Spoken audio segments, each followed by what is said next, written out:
Hi, I'm in my Roadtrek right now, and our Roadtrek has a setup for the windows in the back for the screens that are a bit bizarre. Here, let me show you. If you want to get some airflow in here, okay, so you basically open the window, and you want some privacy too, let's say. So you can close this blind, close this screen. That way the bugs don't come in. You get some privacy, but you get very little airflow going through here. It has to go in the window and through here and into the cabin. And it's the same thing for the other side here. So what some people are doing is they're reversing these two panels to have the screen on this side and then the privacy blind on this side. So you don't get the privacy with the screen open, but you get a lot more airflow coming through. And to do that, you have to remove this whole wall panel because the window is attached to it from within.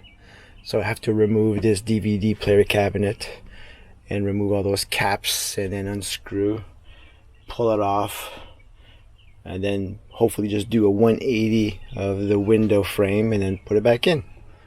So this is what we're going to attempt today.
Here's the frame, the window. So I assume you have to remove, there's 8 screws like that, or 6 screws, none at the top. 2 sides, 2 bottoms, and 2 other side, and then just flip it 180. There was a problem with this one down here, so I'm going to see if I can fix that too. I had put a little screw because it was pulling away, so maybe this is the time to do it properly.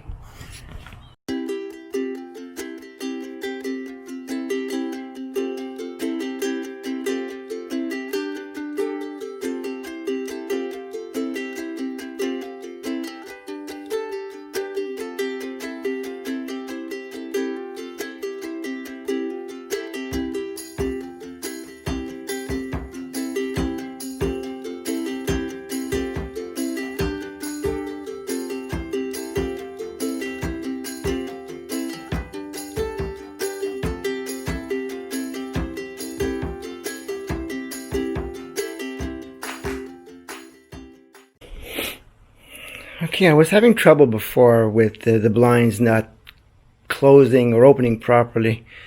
It's because, I don't know if you can see it, but the blind fits at the end here inside that track there. And part of it was out of the track. I had temporarily put a screw in to hold it in, but it wasn't doing a great job. So since I've got all this apart now, I was able to slide it out and slide it back in properly. So hopefully that'll work better now. Okay, so now that is fixed. Okay.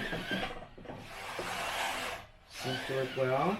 It's a matter of turning this 180, putting it back in, and now the screen will be on the right side, which maybe is the proper side.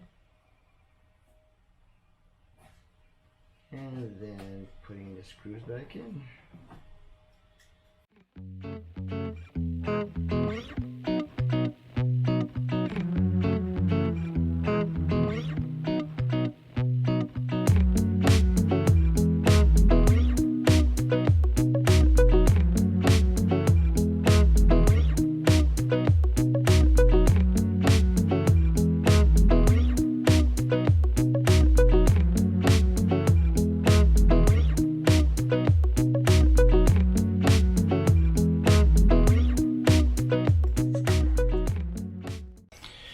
Now just to show you how loose this is, see the box is just coming off of the frame here everywhere. It's not even glued on properly. It's holding on over here, but the rest is coming off. So I'm going to have to re-glue that back on. Clamp it down. So there it is drying. I put some wood glue, clamped it, and gave it at least half an hour to dry. So now I'm starting with the other panel. I took the face of the thermostat off, took out 2 screws, and there's a quick disconnect. You can just pull it off. And I removed the cap. So all the screws. Now I'm going to take this panel out. So now I got the second panel off. Had to put the bed down first. And there you go. There's a wire to the thermostat hanging down. That's what's behind there. And then down here, excuse me, it's a bit of foam insulation. Not tons, but there is a bit of insulation. Not on that box. That's the outside shower, and there's no insulation there on top at all, so that's why it can be cold. Now putting these panels back, the screws, that's the hard part, is to find the hole where the screw is, because they're not always straight on. Sometimes they're at an angle. I mean, why make it easy when you make it hard? Well, I'm done now. Here it is. Now we can open the window. Partial screen. And now when you close it, you get cross ventilation. It was not easy putting those screws back in. It just went out of line. Done.